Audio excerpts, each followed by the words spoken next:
Briser le mur du bon sens. Ici, Sensor Studio. Trump a annoncé le déploiement de la garde nationale à Washington District de Columbia. La politique américaine semble être en pleine agitation. Aujourd'hui, nous allons aborder ce sujet en profondeur. Regardons cela tout de suite. Le président américain Trump a annoncé lors d'une conférence de presse, le 11 août heure locale, qu'il allait déployer la garde nationale à Washington District de Columbia, afin d'améliorer la situation de la sécurité publique. Le président Trump a informé la commission de surveillance de la Chambre des représentants qu'il prévoyait d'invoquer l'article 740 de la loi sur l'autonomie de Washington District de Columbia, permettant ainsi au gouvernement fédéral de prendre le contrôle direct. Lors d'une conférence à la Maison-Blanche, le président Trump a affirmé que la sécurité à Washington District de Columbia s'était dégradée à cause de personnes illégalement présentes et des sans-abri, nécessitant une action radicale. Le président Trump a affirmé que Washington District de Columbia serait libéré aujourd'hui et que la capitale serait reprise, annonçant le déploiement de la garde nationale contre la criminalité.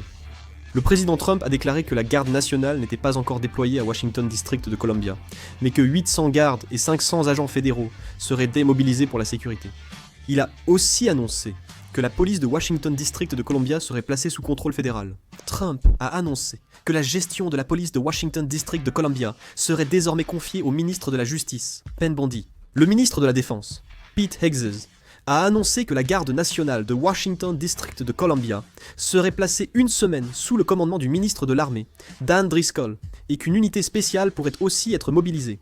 En outre, la Maison-Blanche a annoncé que des agents d'une dizaine d'agences fédérales, dont le FBI, la Drug Enforcement Administration et le Bureau de l'alcool, du tabac, des armes à feu et des explosifs, seraient déployés dans la ville pendant une semaine. De plus, cette mesure vise non seulement la sécurité ou la lutte contre la criminalité, mais prévoit aussi l'expulsion et la réinstallation massive des sans-abri. Le président Trump a publié lui-même sur sa plateforme de médias sociaux, Truth Social, des photos des campements de tentes de sans-abri installés un peu partout dans le centre de Washington District de Columbia, déclarant que les sans-abri doivent quitter immédiatement ces lieux. Il a souligné que nous leur fournirons un abri, mais que celui-ci sera situé loin de la capitale. Cette déclaration n'est pas simplement une mesure humanitaire de relocalisation, mais elle est interprétée comme une position ferme, visant en réalité à éliminer complètement la population sans-abri du centre-ville. Selon les principaux médias américains, en particulier le Washington Post, un détachement précurseur de 120 des membres du FBI a déjà été déployé pour enquêter à l'avance sur la situation autour des principaux parcs, places et boulevards, et des opérations d'enquête sont en cours dans les zones à forte concentration de sans-abri. En outre, la Maison-Blanche a ordonné aux agents du service secret de commencer des patrouilles spéciales dans tout Washington District de Columbia, ce qui devrait jouer un rôle de contrôle effectif sur le terrain pour mettre en œuvre les directives présidentielles, au-delà du simple objectif de sécurité. Ce qui frappe dans ce plan, c'est que le lieu exact de la réinstallation des sans-abri reste inconnu.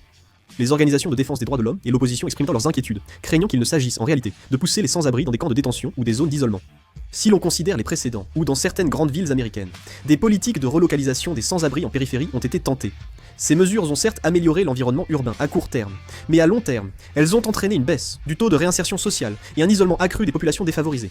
Il est donc fort probable que cette nouvelle mesure suscite également de nombreuses controverses. En fin de compte, ce plan d'expulsion des sans-abri illustre de la manière la plus évidente la volonté du président Trump de réaménager Washington District de Columbia en une capitale propre, et il est considéré comme une mesure qui devrait avoir des répercussions politiques et sociales importantes. Contrairement à de simples mesures de renforcement de la sécurité, il s'agit ici d'une question directement liée aux moyens de subsistance et au droit au logement. Il est donc probable que les controverses et les actions en justice autour de ce sujet s'intensifient à l'avenir. La loi sur l'autonomie du district de Columbia permet au président des États-Unis de contrôler la police de Washington District de Columbia pendant 48 heures, en cas d'urgence nécessitant leur usage à des fins fédérales. Cependant, il ne s'agit que d'une mesure temporaire de 30 jours. Si le contrôle doit se prolonger au-delà de 30 jours, il doit être approuvé par un vote des deux chambres du Congrès américain. Avec cette mesure, le président Donald Trump peut placer le département de police de Washington District de Columbia sous le contrôle fédéral dans un délai de 48 heures. Mais il ne s'agit que d'une mesure temporaire de 30 jours. Pour prolonger ce contrôle au-delà, il faut obtenir l'approbation par un vote des deux chambres du Congrès américain. Beaucoup de gens seront probablement surpris d'apprendre que la garde nationale sera déployée à Washington District de Columbia, c'est-à-dire dans la capitale des États-Unis. La garde nationale a déjà été déployée dans la capitale américaine. La garde nationale a déjà été déployée à Washington, notamment lors de l'intrusion au Capitole le 5 janvier 2021. La garde nationale a aussi été déployée lors des manifestations nationales, après la mort de George Floyd en 2020. Bien sûr, déployer la garde nationale dans la capitale est une décision très risquée sur le plan politique, et cela n'arrive pas souvent. Mais le président Trump a décidé de le faire cette fois-ci. La politique américaine va clairement connaître de grands bouleversements. L'opposition et Washington District de Columbia ont aussi exprimé leur mécontentement et leur réticence. Muriel Bowser, maire de Washington District de Columbia, a exprimé son mécontentement car elle n'a pas été prévenue du projet fédéral de contrôle de la police. Le maire Muriel Bowser a déclaré que le taux de criminalité à Washington District de Columbia avait atteint son apogée en 2023, qu'il était actuellement en baisse, enregistrant le taux de criminalité violente le plus bas depuis 30 ans. Elle exprime aussi son mécontentement face au déploiement de la garde nationale à Washington District de Columbia pour des raisons de sécurité. Tess Allen, conseillère municipale de Washington District de Columbia, a critiqué le président Trump, affirmant que sa déclaration d'état d'urgence pour la sécurité publique n'était pas justifiée, la criminalité violente étant à son plus bas niveau depuis 30 ans à Washington District de Columbia. En réalité, les homicides à Washington District de Columbia ont baissé de 31% et les vols de voitures de 37% par rapport à 2024. Il est vrai que le taux de criminalité violente a considérablement diminué ces dernières années, atteignant son niveau le plus bas depuis plus de 30 ans. De nombreuses critiques ont visé le président Trump pour avoir déployé la garde nationale à Washington District de Columbia et placé la police sous contrôle fédéral.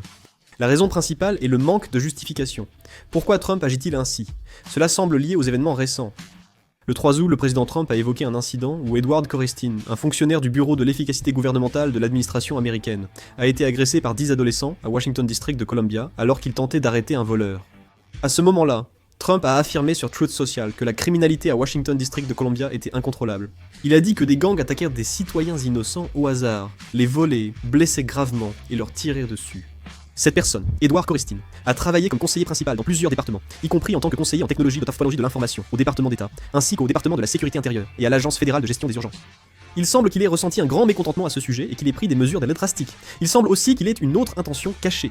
Le président Trump, après avoir réussi sa réélection, a déclaré vouloir éradiquer l'État profond au sein du gouvernement fédéral, symbolisé par Washington District de Columbia, et il s'est souvent opposé à Washington District de Columbia bastion du Parti démocrate. En particulier, le président Trump a mentionné à plusieurs reprises la possibilité pour le gouvernement fédéral de reprendre le contrôle administratif de Washington District de Columbia.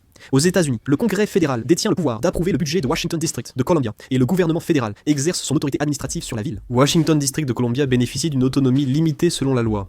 Les habitants élisent le maire et le conseil municipal. Ils bénéficient donc d'une certaine autonomie politique. Trump chercherait à imposer des mesures drastiques à Washington District de Columbia bastion démocrate pour créer une situation politique favorable.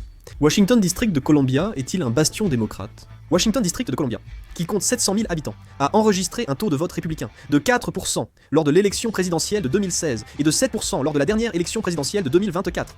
Pour Trump, la région est sans doute difficile. C'est pourquoi certains analystes estiment que, sous prétexte d'améliorer l'esthétique urbaine et la sécurité, il chercherait à étendre le contrôle fédéral sur Washington District de Columbia. Après la décision de Trump d'envoyer la garde nationale à Washington District de Columbia, il est clair que de grands bouleversements politiques sont imminents aux États-Unis. Washington District de Columbia est l'une des régions les plus favorables au Parti démocrate aux États-Unis, au point que, lors de chaque élection présidentielle, le candidat républicain n'obtient qu'un pourcentage à un chiffre, tant la domination démocrate y est écrasante.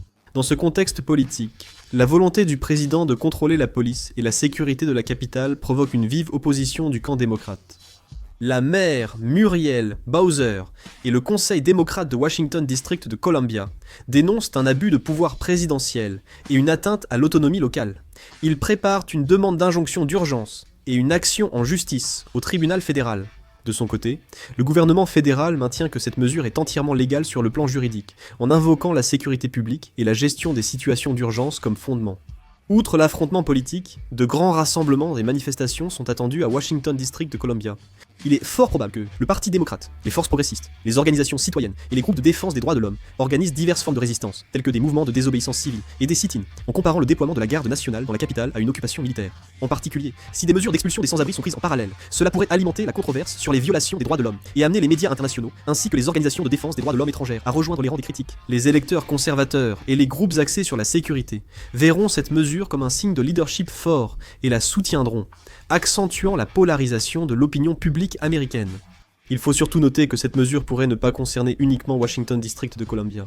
Le président Trump a annoncé le déploiement de la garde nationale à Washington District de Columbia et dans des grandes villes à forte criminalité comme Los Angeles, Chicago, New York, Baltimore et Oakland. Il ne s'agit pas simplement d'une mesure visant à renforcer la sécurité dans la capitale, mais cela pourrait devenir le premier exemple d'un modèle de sécurité nationale, pouvant être étendu aux principales villes du pays.